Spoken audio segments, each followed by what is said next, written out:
അതായത് നമ്മളുടെ ജീവിതത്തിൽ കുറേ അനാവശ്യമായ കാര്യങ്ങൾ നമ്മൾ നേരിടേണ്ടി വരാറുണ്ട്.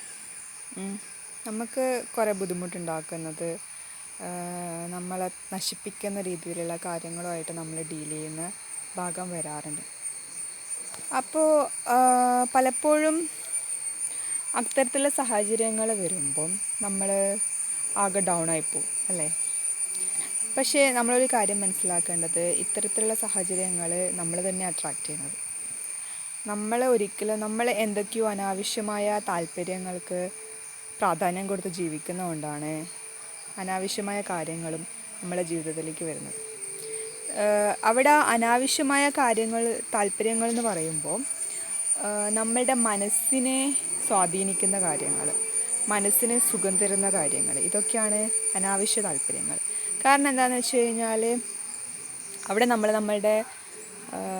നമ്മൾ ശ്രദ്ധിക്കുന്നില്ല. നമ്മുടെ മനസ്സിൻ്റെ താൽക്കാലികമായ സുഖത്തിൽ പെട്ടുപോകുന്നത് കൊണ്ട് തന്നെ നമ്മളെടുക്കുന്ന തീരുമാനങ്ങളും നമ്മൾ തിരഞ്ഞെടുക്കുന്ന കാര്യങ്ങളും എപ്പോഴും നമുക്ക് പ്രശ്നങ്ങൾ സൃഷ്ടിക്കുന്നതായിരിക്കും.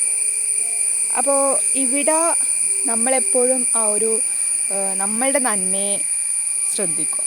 അതായത് നമ്മൾ നിലനിർത്തിക്കൊണ്ടുപോകുന്ന ആ ഒരു നന്മയുണ്ടല്ലോ, നമ്മുടെ ഉള്ളിൽ പ്രവർത്തിക്കുന്ന ആ ജീവൻ അത് നിരന്തരം പ്രവർത്തിച്ചു കൊണ്ടിരിക്കുകയാണ്. അതിൻ്റെ മാറ്റങ്ങൾ നമ്മുടെ ശരീരത്തിൽ നിരന്തരം സംഭവിച്ചുകൊണ്ടിരിക്കുകയാണ്. ആ ഒരു തുടർച്ചയിൽ നമ്മൾ തുടർന്നു പോവുകയാണെങ്കിൽ നമ്മൾ അഭിമുഖീകരിക്കുന്ന കാര്യങ്ങൾ എപ്പോഴും നമ്മളുടെ വളർച്ചയ്ക്ക് മാത്രമുള്ളതായിരിക്കും. അതെന്തോ ആയിക്കോട്ടെ, എന്ത് സാഹചര്യങ്ങളായാലും വസ്തുക്കളായാലും ആൾക്കാരായിക്കഴിഞ്ഞാലും ആ ഒരു ക്വാളിറ്റി മെയിൻറ്റെയിൻ ചെയ്യുന്ന കാര്യങ്ങൾ മാത്രമേ നമ്മളായിട്ട് ഇൻ്ററാക്റ്റ് ചെയ്യത്തുള്ളൂ. അല്ലാതെ ഒട്ടും നമ്മൾക്ക് അനുകൂലമല്ലാത്ത, നമുക്ക് പ്രതികൂലമായ സാഹചര്യങ്ങൾ നമ്മൾ ഫേസ് ചെയ്യേണ്ടതായിട്ട് വരില്ല.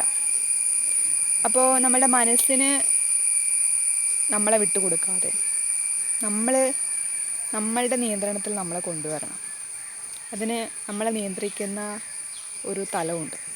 ആ തലത്തിനെ റെസ്പെക്റ്റ് ചെയ്താൽ മാത്രമേ നമ്മൾക്കും ആശ്വാസകരമായ ജീവിതം മുന്നോട്ട് കൊണ്ടുപോകാൻ പറ്റുള്ളൂ. ഓക്കെ.